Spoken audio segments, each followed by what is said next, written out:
السلام عليكم ورحمة الله وبركاته. kabajamtoota jaalatamtoota hordoftoota koo maatii koo warri chaanala Murayyaan jalatti argamtan akkam jirtu nagaa keessanii jirtu jabaattu afiyaan akkamii jiruuf jireenya akkamii maal keessa jirtu bakkum jirtan nagaaf rahmanni Rabbi waliin haa jiraatu. Jireenyi alhamdulillah bayeessa Odan ammoo sanirraan badee miti dhiifama. Maddee wayini dhukkube kanuma affannee du'aayin godhaa du'aayin hunda gatina. Du'aayin keessan nu barbaachisaa yeroo hundaa jechaadha. Akkasii Rabbiin isin haa jaallatu, Rabbii jecha kan isin jaallannu isin kabajnu baleewwan imaanaa qaqqaalii gaggaarii lamaanaayyaa. Keessummaatuma dhufanii amma kunoo kibilii majlisaa dhiiraa kana safa. Subhanallah bal'inni isaa kanan jedhamu sirriitti guddichaa jechaadha. Sirriitti bal'aadha maashaallah tabarakallah. Irra waljiyaa bulchu nullee haa kennu. Maashaallah maskootiin isaa kun lama gurguddaa lama. Maashaallah guddicha sirriitti guddicha maskootisaa.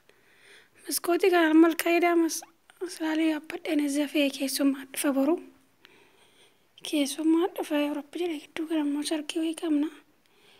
Ilma isaanii tokko fuudha amma dhiyoo ganni kaa'edhani amma hiriyoonni namichaa boru ubbisuu dhufu. Inshaallah tabarakarrahmaan hedduu bal'aadha mabraatiin ibsine malee. Mabraatiin ibsineefi malee kun firiijiin kan bishaan keessa kaa'anu kannira yaa wajjimmaa firiijii gurguddaa lama moo sadii jira. Mana guddaa. Kani balbala sa'aatii jechaadha maashaallah tabarakallah. Kun immoo iddootti bira dhugaddoosu iddootti waa nyaatanu kun iddoo tiiviitti ilaalanu kun mana bunaati jechaadha. Kamni irratti yaa oddas jedha maashaallah. Nuti buna tumnee tuffinnee as keenyaa isaan hundeeffatu kun as jira. Wanti daffifatanu maashaallah tabarakallah. Maskootiin as tokko jira bareedaas taa'aansa sirriitti. Maashaallah hunda keenya Rabbiin nu haa kennu. Dunyaa gaarii waa afur jaalatamaadhaan jennee rasuula Rabbiis. Mana bal'aa, dunyaa gaarii, dubartii gaarii, yaabbii gaarii sinii galee maashaallah tabarakallah. Kun mana bunaatii jechaadha maashaallah kuuti as fermusiima gurguraan bunni sukkaarra wanti bunuun as ta'a. Kun as jiroo bakki bunatti danfisan immoo iddoo kana. Kun jira lama jira asumatti nu danfifatu isaan nuti tumnee fi waan dhumaas finnaa fi kun immoo shiinii buna shiinii isaanii biyaala buushii jechaadha. Seesaa akkasii maashaallah tabarakallah maashaallah jedha. Akkasii buleewwan qaqqaalii Rabbii maana kaamila hundi keenya boonuu haa kennu. Dunyaa gaarii immoo Rabbiin haa kennu. Dunyaa diinii Rabbiitti qaddamnu. Dunyaa karaa Rabbii irratti kennannee boruu Rabbii birattis milkoofnu Rabbiin haa kennu. Addunyaan kun dhomtuudha gabaabduudha maashaallah. Kun immoo bakka harkatti hirkatanuudhaas jedha maashaallah kanniirati jechaadha. Nuti immoo guddicha mana nama dooraa arfaffaatti meeqa sadaffaatti jira. Guddicha mana akkana gudditu akka argeetu hin beeku. Maashaallah bakki kuni mustaawotiin sadii kan itti hirkatan sadii bakka goonnu kanniirati jechaadha.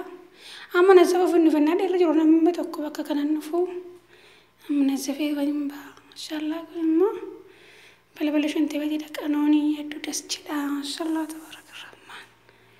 Akkasuma kana mul'uu nasafee amma ixaana aarsee cufee ba'a. Oroonaa dhufanu mana qulqulluutti dhufu. Dasitti jedha sirriitti bal'aadha manni kun Allahu akbar sirriitti. Wallahi teessoon dhiiraa bakki kun jechaadha. Laa ilaaha illallah wallahi sirriitti dheeraadha sirriitti bal'aadha. Subhanallah maashaallah tabarakallah. Kanaafuu hunda keenya Rabbiin mana gaarii nuuf isaa kennu. Dunyaa diinii Rabbiin nu haa milkeessu. Bakka ofii jaallatu Rabbiin kun nu haa keewwatu. rabbiin bakka fi jibbii immoo nu haa eebbisiisu. Taana kun taanachitti arsii inshallah. Innaa taatti arsanii shittoo dibanii baane balbala isaa qayyinaa seenu maayii nurgaa. Das jedha bakka naashin gadi baate sakkatti mana urgeessee bareechee tsadaa godhee wakkatti na jaallattu itti na eebbisti sirriitti jechaadha. Maaliin godheef manni kanumsaayitii nan nazzafe yaa una zafaan jaalladha kanumaaf malee. Dafanii mana una zafanii uffata miiccanii uffata yaa tokkosanii ijoolleedhaan nyaata godhanii dafanii dhiqatanii uffata qeeratanii nyaata amma addas namatti jedhu qalallee namatti jedhu. Neetti isin alaa ergdattee alaa galtu nee eebbifti naannuma. Eegaa inshallah. Gaarii ta'uun ofii fi humna konkusadhuun akka irratti hojjedha. Rabbiin nu haatis koo inshallah hunda keenya rabbiin yaada muraada keenya nu guutee nullee nagaan gammachuun kushiinaa namaa keessaa nu baasee mana namaa kam namaa damfee bareeda dhiisee mana keenyatti rabbiin subhaanahu wa ta'aalaa nu haa galchuu. Dubartii manumsiitiin bareeddii abbaa warraa ishii ilmoo ishii maatii ishii gidduutti bareeddii rabbiin nagaan gammachuun hannu isa abbaa warraa keenyatti nu haa deebisu. Manum keenyatti gallee abbaa warraa keenya kaddamnee haadha keenya abbaa keenya maatii keenya achitti fira gidduu teenya isaan kaddamnee kani du'aa harkannee dunyaan deeniin gammannee jiraannu rabbiin haa godhu. Biyyi namaa kun kam namaatti obboleewwan koo. Subhaanallah ilaazim. Yaa dunyaan guunne jenneeti. Dunyatti gabaabdu kana jennee hundi keenya biyya facaane. Rabbiin immoo warra dunyaa barbaacha bee dunyaadhaanis diiniidhaanis hilmiidhaanis hundumaan harka guutuu qabu rabbiin haa godhu. Rabbiin meeqa jira subhaanallah kan bahee achitti hafu kan du'u. Karreen fisaan argamne biyyaa bahuu beeku malee akkatti galan hin beekanu. Rabbiin immoo najaanuu haa baasu. Warra bahee gala wallaalu rabbiin nun godhin inshallah. Rabbiin warra dunyaa barbaacha bahee dunyaa diiniidhaan milkaa'ee harka guutuu galu. Aafiyaa guutuu qabu rabbiin nu haa godhu. Meeqa kaleen dhukkuba subhaanallah meeqa diruun dhukkuba. Ishiin kaanii birriirannaa ol keewwatte maatiin ol kaaniif harka duwwaa galee meeqatu maraate. Rabbiin najaanuu haa baasu birri keessan qabadhaa. Warri mana jaarrattan hin gobasiidha ijoollee hedduu jira rabbiin mana keessan mana milkii rabbi isiniif haa godhu. Baheessa gootanii warri lafa bitattanii mana jaarrattanii ruhiin keessan tasgabbii argatti yoo galta illee fayyattu godoo keessanitti jechaadha. Warri heerumnaa isin qabanan abbaa fee dhufee isin fuudha. Wallaahi nam waa qabu namni kunis jaallata. Kanaaf inshallah rabbiin kan bultiin jaalanne bultii halaalaa rabbi isiniif haa kennu. Warra immoo bultii isaanii bultii milkii bultii gaarii rabbiin haa godhu. Ilmoo keenya rabbiin nu haa qajeelchu kan jaallatee rabbiin nu haa qajeelchu. Beekaa keenya rabbiin nu haa bulchu wallaalaa keenya immoo rabbiin subhaanahu wa ta'aalaa nu haa beeskisu nu immoo fahamii diinii rabbiin nu haa kennu. Rabbiin nu jaallatee hojii keenya kulli nurraa haa jaallatu. Rabbiin adda keenyatti nuura qalbiitti imaanaa nu haa kennu taqwaa nu haa kennu. Rabbiin subhaanahu wa ta'aalaa nu jaallatee hojii keenya nurraa haa jaallatu. Baasee irratti nu hambisiin obbolaawwan koo. Wallaahi gisee ammaa mootal fujaata ammaata du'a akka malee tammaata subhaanallah ilaazim. Rabbiin najaanuu haa baasu rabbiin subhaanahu wa ta'aalaa baasee irratti nu hambisiin jechaadha. Wallaahi hedduu tokko waanti arganu waanti mul'atu waan akka nama sodaachisu bichaadha. Rabbiin kaatimaa keenyaa tolchu obbaleewwan. Rabbiin subhaanahu wa ta'aalaa aboo bismillahir rahmaanir rahiim waan sodaanne nuuna sodaatu rabbiin bakka ofii jibbuun boo aboo rabbiin subhaanahu wa ta'aalaa bakka ofii jibbe rabbiinis nu haa jibbisiisu. Bakka ofii jibbe rabbiin nun haa beene obbaleewwan imaana. Wallaahi rabbii haa kadhannu toobaa rabbitti haa deebinu zikrii rabbitti haa deebinu. Wal miidhuu wal jibbuurraa haa fagaannu wallaahi namni nama zollamu wallaahi hom zollama nama ta'uun waan godhu jechaadha. Kanaafuu zulmiin guyyaa qiyaamaa dukkaanaalee dhuftee rasuulli rabbi sallallahu alaihi wasallam az-zulmu zulumaat kan jedhanii rasuulli rabbi az-zulmu zulumaat yawmal qiyaamah zulmiin kun dukkaanaalee dhuftee ani wallaahi rabbiin najaanuu haa baasu wal zollamuu waan hin taane waliin jechuu arrabaan jecha waan hin taane wal jedhanii wal waraanii aboo bismillah qalbii wal cabsu rabbi najaanuu haa baasu. Qalbii nama tokko jabsu irra kaaba san diiguu ani kaaba san namni danda'ee diigu jira subhaanallah ilaazim. Kanaafuu warra wal jaallatu warra yoo wal mufate walitti mufate irra waliif taru warra aafuu guddatu warra dallansuu liqimsu rabbiin nu haa godhu.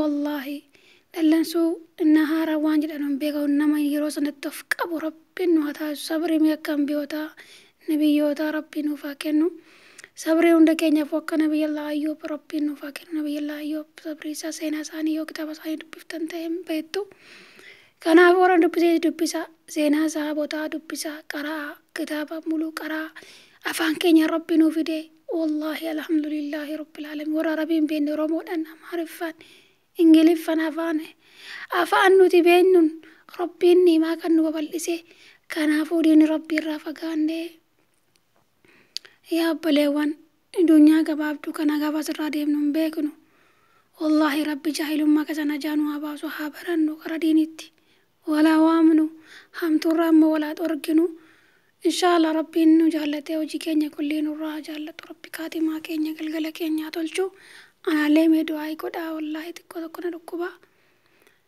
kanaaf inshallah du'aa isinirra barbaada obbolaawwan koo qaqqaalii gaggaarii isin malee waan qabu wal malee maal qabna muktillee maal qaba walumatti mannaa inshallah rabbiin dhukkuba qalbii dhukkuba jismii najaanu haa baasu inshallah dhukkubsachuun isimuun dhukkubsiin jedha rabbiin namaari jedhu malee rabbiin immoo anaan hangafee dhukkubsataa muslimaa kulli rabbiin haa fayyisu libaasa laafiyaa rabbiin nutti haa haffisu libaasota ammaa rabbiin hunda keenyaaf haa kennu dhukkuba qalbii dhukkuba jismii rabbiin najaasin haa baasu obboleewwan koo hunda keessanuu rabbi isin jaaladhaa isin kabaja kanaafuu akkasiniin jedha bakkum jirtan nagaaf rahmanni rabbii kootii si waliin haa jiraatu inshallah hojii xiqqoo wayiin qaba خلاص أما إن شاء الله نستمع وتري صلاة تاني إن شاء الله وجيتك كون جرتو جدنس كان بود إن شاء الله وصلاة نونغا ممكن جا سبينو يو أني صلاة مو صلاة كدي إن شاء الله أركدا نسبي سكدي رفنا عندما سبي أما سورة تيجاد أكاسي ربين سن الرجال لا تمنا كتنا مملو رفع وجيلنا مركز الناس وجأنو جولني وجودي فيني وجونا سنسمو كيسانا مايا akkuma hojjetan nama wallaalchisan sanarraa rafanii galamannaa kaanuu manni muluun tsadaa jedheeti nuura fakkaata beet akkatti gammadan onnaan itti hirriibaa kaata ittiin eebbistiin naandumaa jechaadha innaa isaan ta'anu yoo isin eessafte achi balleessan yoo kutaa kana qulqulleessa kutaan sun kosii ta'e innaa isaan immoo wal ga'anii rafanu xiqqaa guddaanii maashaallah akka garaa keetti hojjetta akkasii barumsa waan ta'eef innaa kaan hundumtuu subii sagadee subii wala rafaa amma waan barumsi jiruu fi isaan amma bakka irrafuu shiraa daashii booda irrafuu akkasii amma kaanis amma kan ta'aa jiru sinum jira amma kutaa isaatti kan itti ta'a malee maaltu na dhibere akkasiin hin jenna obboleewwan koo qaqqaalii gaggaarii du'aa godhaa rabbiin subhaanahu wa ta'aalaa yaada keessan muraada keessan siniif haa guutu umurii keessa rabba dheeressu riskii keessa rabba bal'isu warra hojii hin qabnellee hojii gaarii rabbiin koo isiniif haa kennu inshallah rabbi isin jaallatee hojii keenya isinirraa haa jaallatu rabbi kaatimaa keenya kulli haa tolchu rabbiin gala keenya haa tolchu rabbiin inshallah baasii alatti nu hambisiin kanumaan kadha yeroo hunda rabbii koo jechaadha dhukkuba qalbii dhukkuba jismisatti magaaffanne dhukkuba kalee dhukkuba garuu matiruu maal jedhan yaa rabbii koo mana jedha yaa rabbi laa ilaaha illallah inni kaan dhibee dhangala'aa inni kaan milkaa'ee eeggalaa meeqammoo meeqa waan nyaatu waan nu godha beeshinti beetti qolfanii naan miidiyaa kana irratti arginu qalbiin keenya nu cabe isiin kaan nyaatan argadhu bishaan argadhu natti qolfaan jettiin boochi wallahi miidiyaa kana irratti waan tin arginu alhamdulillahi rabbil alamin warri maa nagaa rabbi nuu kennee ummata nagaa waliin jiraannu baddee tokko nutti fakkaata alhamdulillah summa alhamdulillah mee alhamdulillah jedhanii maa rabbii keessan innaan dhumaa jechaadha kanaaf obboleewwan wala rakkatees rabbiin subhaanahu wa ta'aalaa rakkina keessaa baasu eega kan hin fuune rabba haa foosisu kan hin heerumne rabbiin haa heerumsiisu yaada keessan muraada keessan isiniif rabbi beeka muraada keessan kulli fooqa muraadatti rabbi isin haa guutu obboleewwan koo qaqqaalii gaggaarii kan rabbi keekasiin jaalladhu isin kabaju hunda keessan waan walitti immoo rabbiin isin haa jaallatu rabbiin bakka ofii jaallatu isin haa keewwatu umrii keessa rabbiin haa dheeressu riskii keessa rabbi haa bal'isu adda keessanitti nuura qalbiitti imaan rabbi isin haa kennu quraana kana rabbi nuuf haa laaffisu hunda keenya haafizal quraana rabbiin nu haa godhu taqwaa rabbiin waa kennu, ikhlaasa rabbiin waa kennu, warra du'aayii waliif kadhatu rabbiin waa godhu, warra walitti kadhatu rabbiin hin taasisin.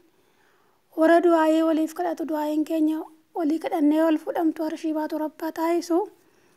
Kanaaf ammoo jirran jiraanis hin finne hojii jechaadha. Ganaa hojii xiqqoon qaba amma geerii keessa naa bulaa. Rabbi jecha sin jaalladhaa sin kabajaa ilmaanaayyaa.